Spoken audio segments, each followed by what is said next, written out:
पवित्रतम नहीं है, पवित्रतम नहीं है। What is the purest thing in this world?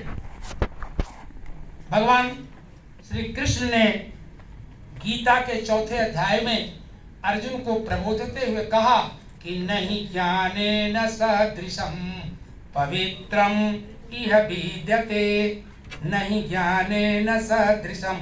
Arjun, इस संसार में ज्ञान से बढ़ करके और कोई दूसरी वस्तु पवित्र तब नहीं है।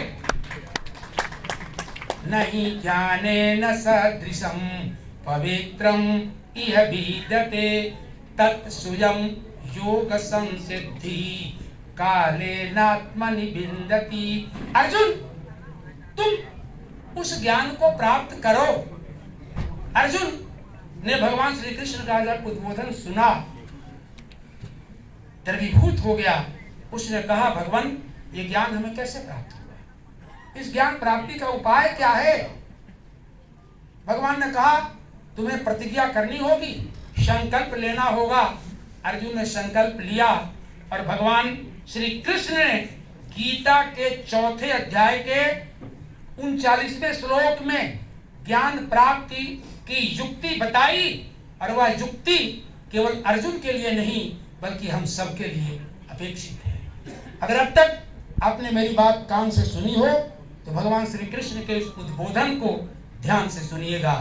भगवान श्री कृष्ण ने कहा, अर्जुन, यदि ज्ञान प्राप्त करना चाहते हो तो 3 शर्तें आवश्यक हैं। पहली कि श्रद्धावान लभते ज्ञानम। ज्ञान प्राप्ति का पहला सूत्र है श्रद्धा। किसके प्रति? गुरुजन, माता, पिता और अपने से बड़े बुजुर्गों के प्रति यदि आपके मन में श्रद्धा और आदर का भाव नहीं होगा तो आप ज्ञान प्राप्त नहीं कर सकते हैं। अर्जुन ने कहा, मैं श्रद्धावनत हूँ, अब कुछ ज्यादा हो जाऊंगा। तो श्रद्धावान लभते ज्ञानम, पहला सूत्र। अर्जुन ने कहा, भगवान, 33% श्रद्धा से ज्ञान प्राप्त होगा, लेकिन 33% से मेरा काम होने वाला नहीं है, मुझे और चाहिए। कंपटीशन का युग है। भगवान ने कहा, दूसरी शर्त भी सुन लो। श्रद्धावान लभते ज्ञानम तत्परः। दूसरा सूत्र दिया, तत्परता, willingness to acquire that knowledge is called effort. उस ज्ञान प्राप्ति के लिए परिश्रम, उद्यम, लगन, मेहनत। आपके मन में श्रद्धा है मगर परिश्रम नहीं है, उद्यम नहीं है, तो आप उस ज्ञान को प्राप्त नहीं कर सकते। इसलिए तत्परता, परिश्रम। पंचतंत्र का श्लोक याद आ रहा है। विष्णु शर्मा ने लिखा कि उद्यमे नहीं सिद्धंति कार्याणि न मनोरथै नहीं सुप्तस्य सिंहस्य प्रविशन्ति मुखे मृगा। कि जंगल के राजा शेर को भी अपनी भूख मिटाने के लिए परिश्रम करना पड़ता है। मृग स्वयं ही शेर के मुख विवर में प्रवेश नहीं करते। इसलिए दूसरा सूत्र है परिश्रम। श्रद्धा 33, परिश्रम 33, 66। अर्जुन ने कहा, आई वांट डिस्टिंक्शन। भगवान ने कहा, उसी श्लोक चौथे अध्याय के 39वें श्लोक का मैं संदर्भ दे रहा हूं। कहा कि श्रद्धावान लभते ध्यानम तत्परः। तत्परता संयतीन्द्रिय है। संयतीन्द्रिय to control over organs of your body. मनुष्य की कितनी इंद्रियां हैं? 10।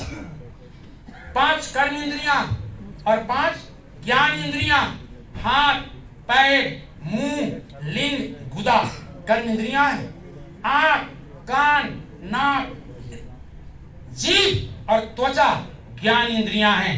आंख से देखने का, कान से सुनने का, नाक से सूंघने का, जीभ से रस और त्वचा से शीतलता का स्पर्श प्राप्त करते हैं। और ये सभी इंद्रियां निकृष्टम नहीं चाहती हैं संजय बाबू, सर्वोत्तम। आंख सुंदरतम को देखना चाहती है। वायदा रहमान, प्रियंका चोपड़ा, अब तमाम आप नाम ले लीजिए। कान मधुरतम सुनना चाहता है, लता मंगेशकर, मन्ना डे, मोहम्मद रफी। नाक परफ्यूम के लिए आकुल व्याकुल रहती है और जीवा मिष्टान के लिए लपलपाती रहती है। त्वचा शीतलता का स्पर्श। दर्शन की शब्दावली में यदि कहूं तो सब रूप, रस, गंध, स्पर्श ये इंद्रियों के विषय है। इसलिए इन 10 इंद्रियों का एक है राजा जो रात दिन बजाता है बाजा। उसका नाम क्या है? मन।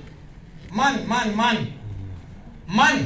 इसलिए भगवान श्री कृष्ण ने कहा यदि जीवन में ज्ञान प्राप्त करना चाहते हो तो इंद्रियों पर नियंत्रण, और इंद्रियों पर नियंत्रण से बेहतर है इंद्रियों के राजा अर्थात मन पर नियंत्रण। और मन पर नियंत्रण करने का एक छोटा सा सूत्र मैं दे रहा हूं 1 मिनट में। मन बहुत चंचल है, बहुत इतस्ततः भटकता। भगवान ने कहा मन, उमेश शर्मा जी का स्वागत है, बैठिए। मन का नियंत्रण करने का मैं एक छोटा सूत्र दे रहा हूं। मन के पहले आप नौस लगा लीजिए। क्या शब्द बनेगा? नमन। मन के पहले नौ लगाएंगे, बनेगा नमन। नमन मतलब प्रणाम, नमस्कार।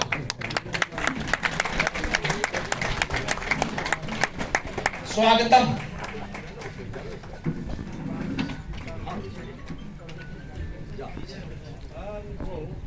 मित्रों, नमन, मन के पहले नौ लगाने से नमन शब्द बनेगा।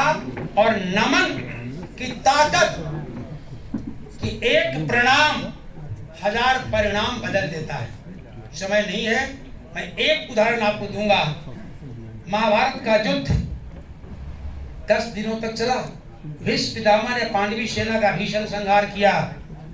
पांडव दल में आपात बैठक बुलाई गई। द्रौपदी ने रोते हुआ कहा, भगवान अगर इसी गति से तात स्त्री पांडवी सेना का संहार करेंगे तो आगे परिणाम संदिग्ध है।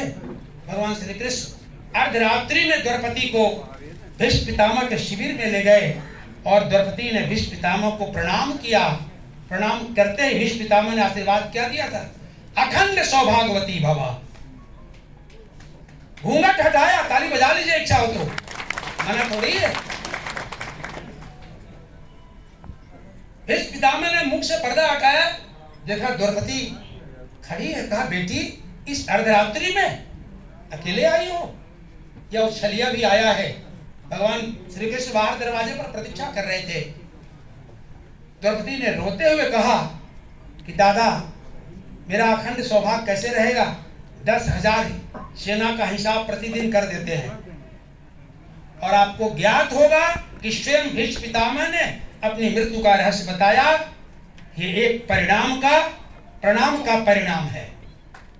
एक प्रणाम का परिणाम है, उलट गया।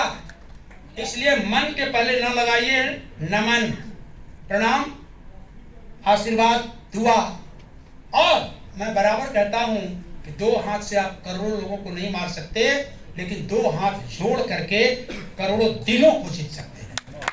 ताकत नमन की है। असंभव को संभव। समय कम है। भरत राम जी को मनाने के लिए परिजन पूजन सहित चित्रकूट गए।